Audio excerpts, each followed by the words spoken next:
Seiring AI yang meledak di mana-mana, lahir juga nih dua profesi baru yang perannya krusial banget.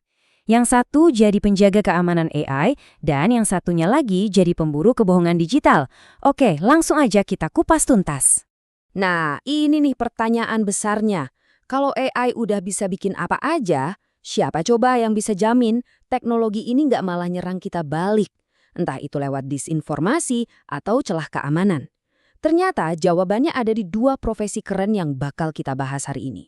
Ini dia agenda kita. Kita bakal lihat dua sisi dari medan perang AI ini. Kita akan bedah profesi si penyerang etis dan juga si pemburu digital. Dan di akhir, kita coba jawab, kira-kira kamu lebih cocok jadi yang mana? Oke, kita mulai dengan profesi yang pertama, AI Red Team Specialist. Gampangnya, anggap aja mereka ini hacker etis. Mereka sengaja dibayar untuk penyerang sistem AI dari dalam, sebelum orang jahat beneran nemuin celahnya. Jadi ya itu, tugas utama mereka adalah mikir layaknya penjahat siber. Mereka secara legal dan sah mencoba ngebobol, ngakalin, dan memanipulasi AI buat nyari di mana titik lemahnya. Tujuannya? Murni buat bertahan, buat memperkuat pertahanan sistem itu sendiri. Nah, gambar ini pas banget buat ngejelasin peran mereka.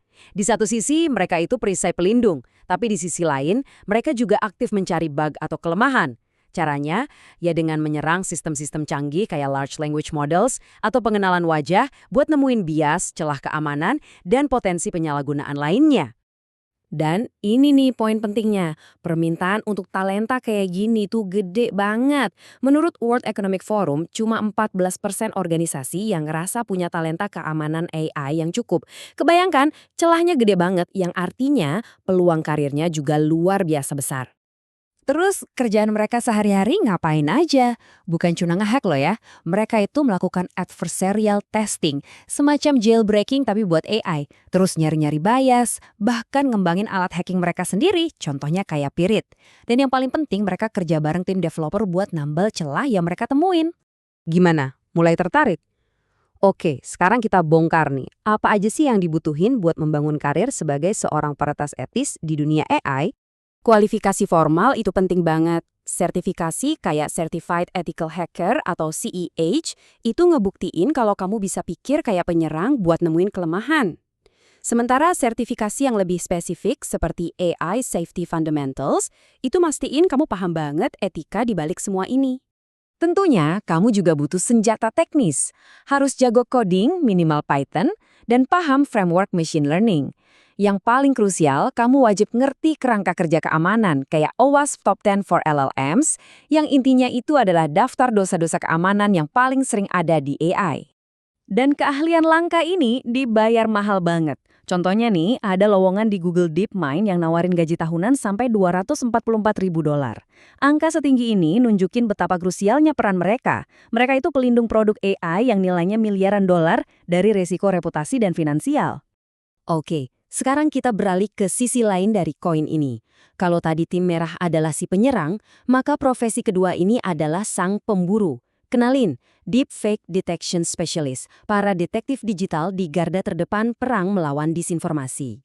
Intinya, tugas mereka itu menciptakan teknologi untuk melawan teknologi. Mereka membangun sistem yang bisa secara otomatis ngenalin, video ini asli atau buatan AI? Suara ini beneran atau hasil cloning? Kurang lebih seperti itu.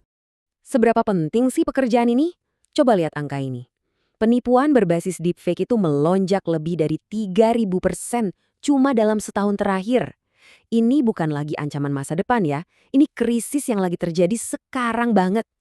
Pekerjaan mereka tuh macem-macem banget, mulai dari riset dan pengembangan algoritma baru, sampai melakukan analisis forensik di sebuah video buat nyari jejak digital manipulasi. Bahkan, mereka juga membangun sistem verifikasi identitas yang kebal sama serangan deepfake. Nah, kalau jiwa kamu lebih ke pemburu kebenaran digital daripada penyerang etis, bagian ini pas banget buat kamu. Yuk, kita lihat jalur karirnya. Di sini, fokus sertifikasinya agak beda. Kamu butuh keahlian forensik digital, kayak yang diajarin di sertifikasi CFFI, biar bisa membedah media digital dan nyari bukti manipulasi. Ini lalu digabungin sama sertifikasi teknis, kayak TensorFlow Developer, buat ngebangun senjata pendeteksinya. Keahlian teknisnya ini berpusat di computer vision. Kamu harus jago Python dan OpenCV. Dan yang paling penting, kamu harus ngerti cara kerja model generatif seperti GAN, yaitu jenis AI yang sama yang dipakai buat bikin deepfake, supaya kamu tahu persis gimana cara ngelawannya. Dan sama kayak tim merah AI, permintaan untuk para detektif deepfake ini lagi tinggi-tingginya. Coba aja cari cepat di Indeed, ada lebih dari 472 lowongan kerja yang secara spesifik nyari keahlian ini. Pasar kerjanya lagi terbuka lebar banget. Oke, kita udah bahas tuntas dua profesi yang luar biasa ini. Sekarang, ayo kita sandingkan keduanya, biar kelihatan jelas bedanya di mana. Dan siapa tahu, ini bisa bantu kamu nemuin posisi kamu di mana. Nah, ini dia rangkumannya. Tim merah AI fokusnya kali menyerang sistem, dan biasanya kerja di perusahaan teknologi besar. Sebaliknya, detektif deepfake fokusnya mendeteksi konten dan banyak dicari di industri keamanan, media, bahkan hukum. Dua-duanya jelas nawarin gaji yang sangat-sangat kompetitif. Tapi, menurut saya, perbedaan yang paling mendasar itu ada di misi mereka.